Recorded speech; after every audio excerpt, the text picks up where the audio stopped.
أعوذ بالله من الشيطان الرجيم. بسم الله الرحمن الرحيم. لا أقسم بيوم القيامة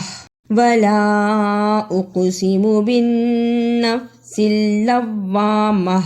أيحسب الإنسان أن لن نجمع عظامه بلى قادرين على أن نسوي بنانه بل يريد الإنسان ليفجر أمامه يسأل أيان يوم القيامة فإذا برق البصر وخسف القمر وجمع الشمس والقمر يقول الإنسان يومئذ أين المفر كلا لا وزر إلى ربك يومئذ المستقر ينبأ الإنسان يومئذ بما قدم وأخر بل الإنسان على نفسه بصيرة ولو ألقى معاذيره لا تحرك به لسانك لتعجل به إن علينا جمعه وقرآنه فإذا قرأناه فاتبع قرآنه ثم إن علينا بيانه كلا بل تحبون العاجلة وتذرون الآخرة وجوه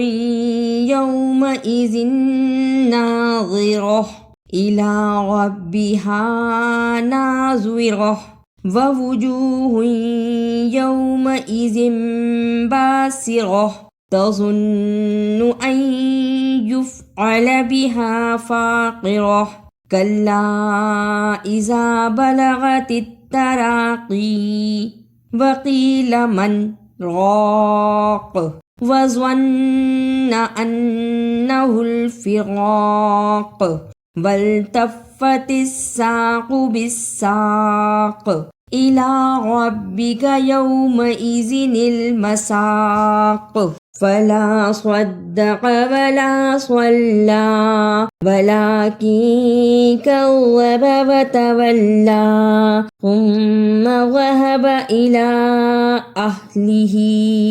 يتمطى أولى لك فأولى ثم أولى لك فأولى أيحسب الإنسان أن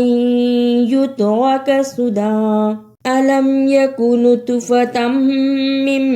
مني يمنى ثم كان علقة فخلق فسوى فجعل منه الزوجين الذكر والأنثى أليس ذلك بقادر على أن يحيي الموتى। अगर आपको मेरी ये काविश अच्छी लगी तो इसे लाइक, सब्सक्राइब और शेयर भी कीजिए।